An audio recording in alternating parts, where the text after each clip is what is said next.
my lunch was interrupted because you see how I'm parked? I'm able to see this dock. You see the space?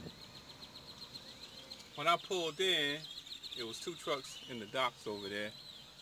One where you see that one with the white and with the orange trailer, and the other one was this one right here.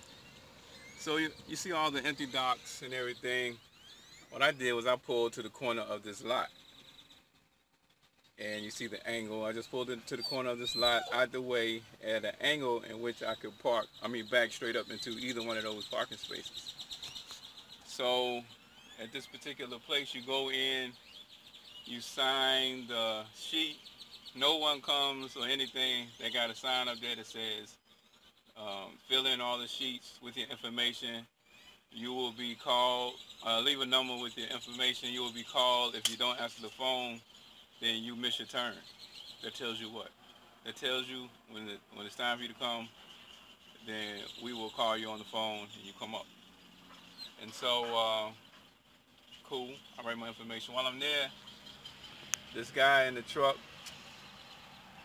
that is at the dock pulls in behind me. And he parks where that other truck is over there on the side. Can you figure out what's coming next? So the truck that was in the dock pulled out the dock. I just get my food ready, and when that truck pulled out the dock, the other truck that you see in the dock now pulls up.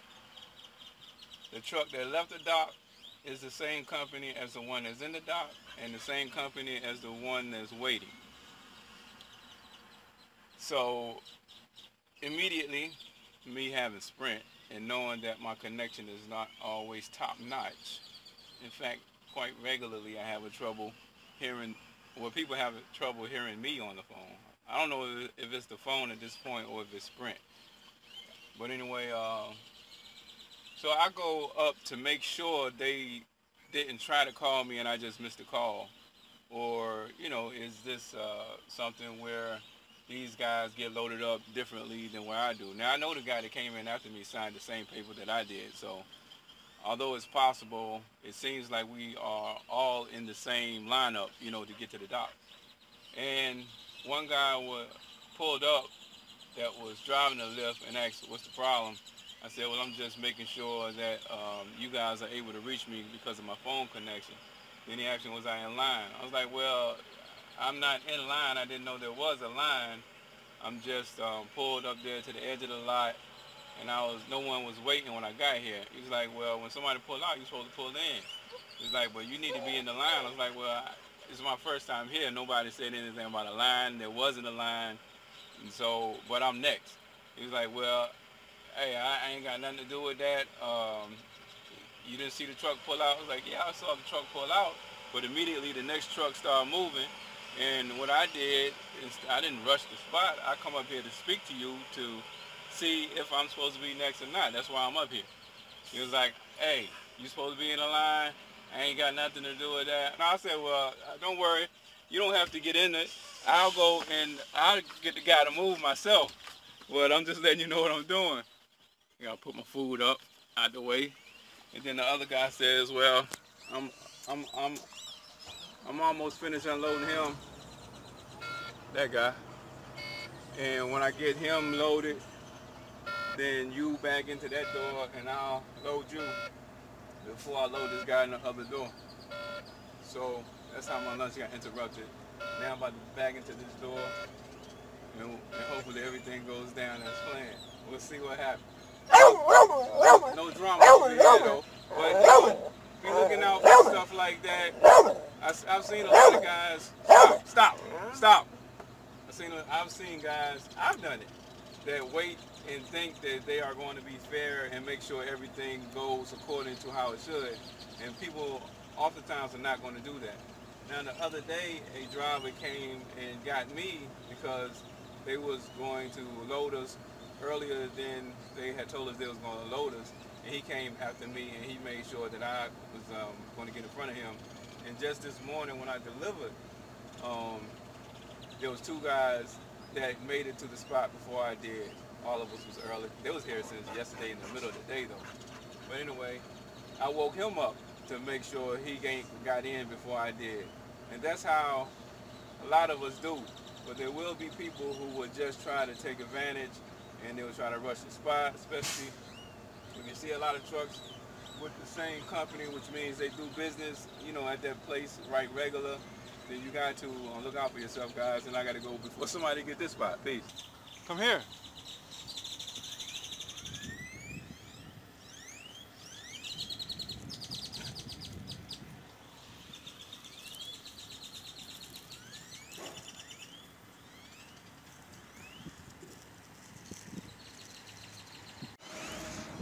Yeah, so I can't really even go to sleep. I finished eating my dinner and stepped outside so I can see the, well, you can't see the light from here now, but you know, keep an eye on what's going on. Let Courtney use the bathroom. Okay, so she busy. You know, I made a video once before talking about nice guy and trucking, and I plan on making another one more in depth. But oh yeah, that's a good. You hear the? I got to be careful where I stand because you see I'm at the edge of the tree line. These birds are nesting up there. But anyway, back to nice guys and trucking. Like in this case right here, you know, I've seen guys who would let the guy go ahead and get loaded first. And you know, now that's across the line.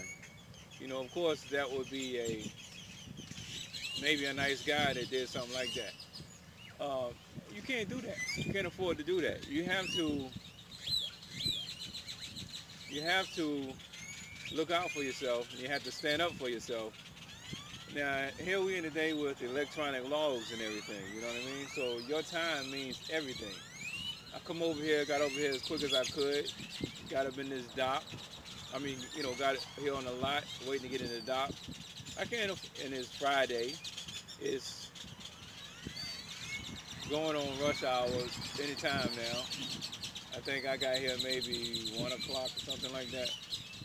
But anyway, so you see what I mean? I'm in Fort Worth, Texas. I got to go to Albany, Georgia, meaning I got to go back across 20. The closer it gets to rush hour, the higher the likelihood that something goes crazy in traffic and then you delayed additional time. So you have to stand up for yourself. You got to be on top of what's going on, and you want things to work out so that it's fair. Like I said, I wanted to make sure that I was in the right by addressing this issue. You know, is it my turn or is it not my turn? Because one of the things you might find is that, you know, different companies, the situation could be different. Whereas if there is a trucking company that serves this company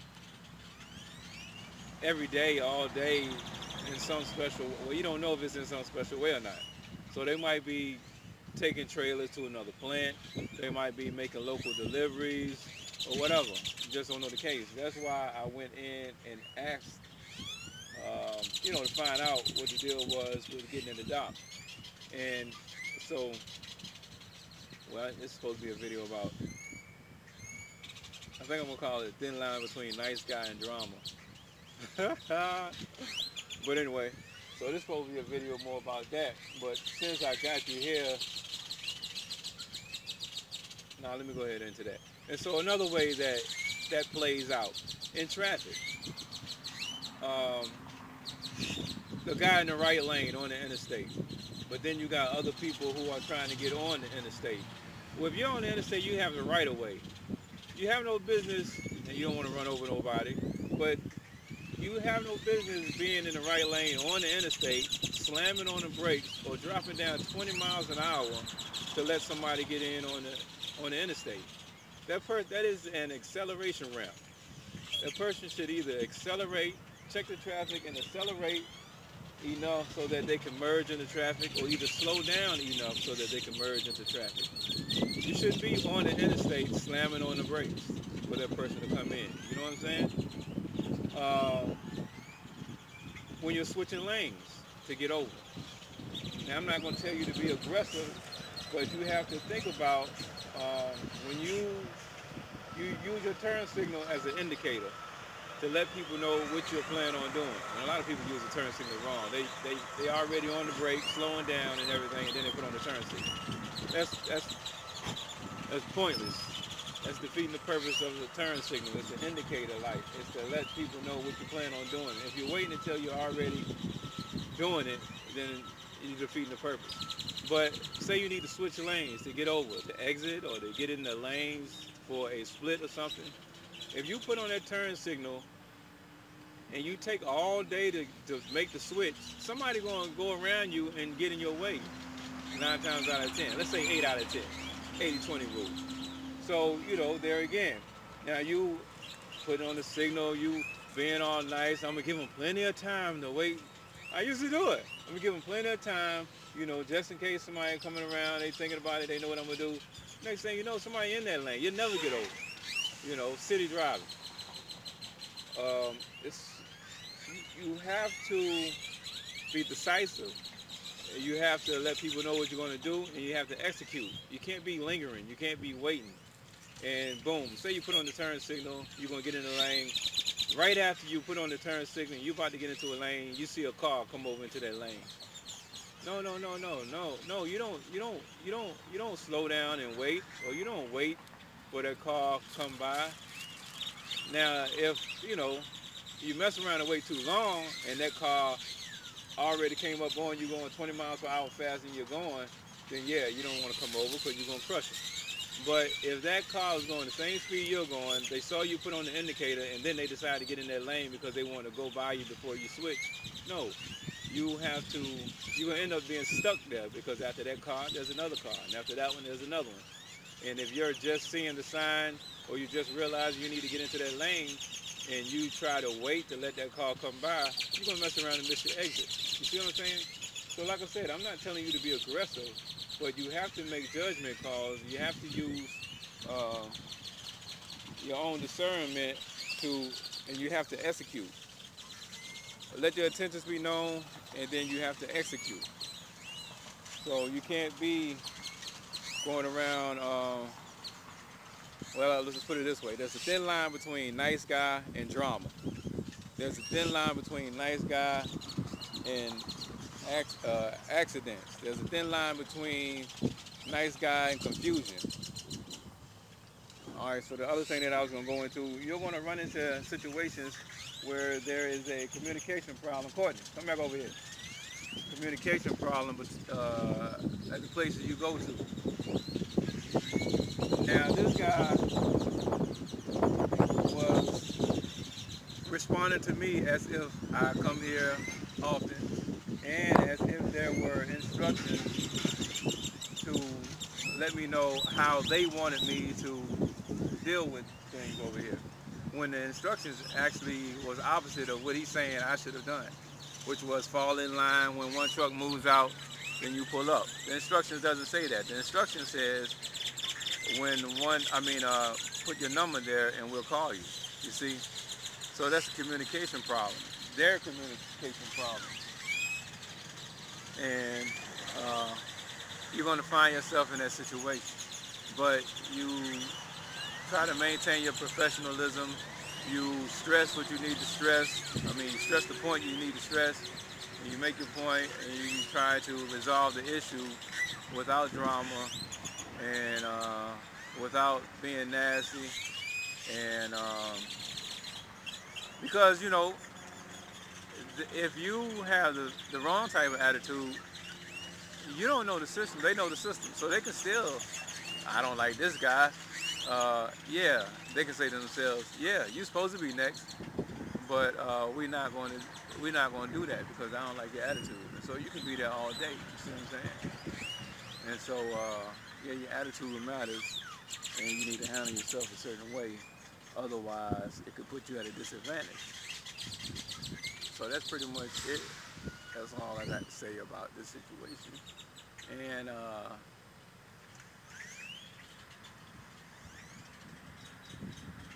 happy trucking.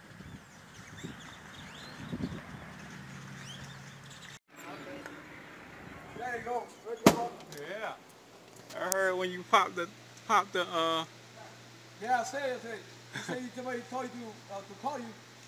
huh? You say somebody to call you. Say no. You what's the line? We're gonna see if they change this sign the next time I come. Nah, they want to change it. Huh? They want to change it, man. They're not gonna change it. No, don't change it. Why not? Sign here. 1, 2, 3, please. Right here, the pen. I got one. Okay. Why not? It makes sense. Doesn't it make sense? Well, first of all, this is the first time here, right? Yeah. Next time you come, you sign in and you go follow the line. Now, if we have nobody here, you be next. But when you come here, you got 3 guys here and you park over there, you have to follow the line. And Yeah, then but that wasn't the case. I was the first one here. And my point is, I'm not going to be the only guy that is the first time here. It's going to be something that comes up. This serves... what do you say? It says you must sign in with the phone in order to be loaded. If you do not answer your phone, you will be skipped. So the only thing for a new guy to think is that this is what you go by in order to get into the door. It doesn't say anything about when somebody pull out. But it makes sense. Like you come here, you got 5 guys in front of you. It makes sense. Like, well, I got 5 guys in front of me. Yeah, if people are here, but no one was here. You understand? Nobody was here. Right, except for the guys in the door. That's why I keep telling you. So there was no one waiting. I'm the first one. So the only thing I got to when you came here the first time, this early in the morning, who you talked to?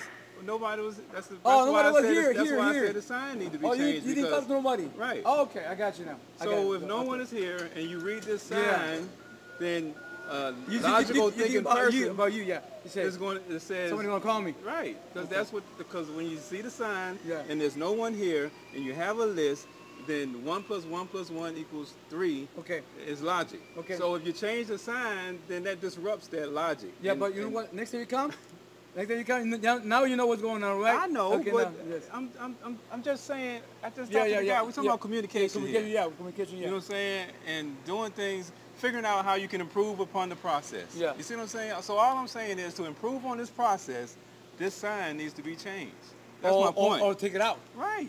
Yeah, because or take it out. This is new, man. This is new. That's all. Hey, you know what? That's all I'm pointing out. The sad part of it, that your load had 4 different items. Yeah.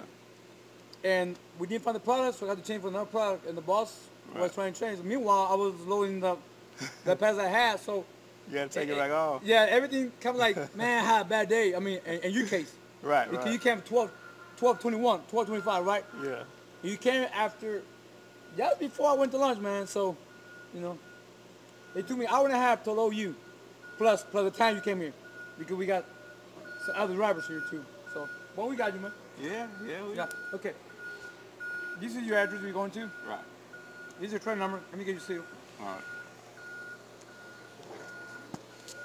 Make sure everything's right. It's so hard for it to go through. I'm a YouTuber. So, you know, It's not I explained to him that, Yeah. you know, you're going to run into things like this, and the best thing you can do is keep a good attitude and try to deal with it. And try to help the other person see it from your point of view to see if they can improve the process. And so we're going to see if the sign will still be here when I come back. Hey, if I see the sign going out, they say you did a good job.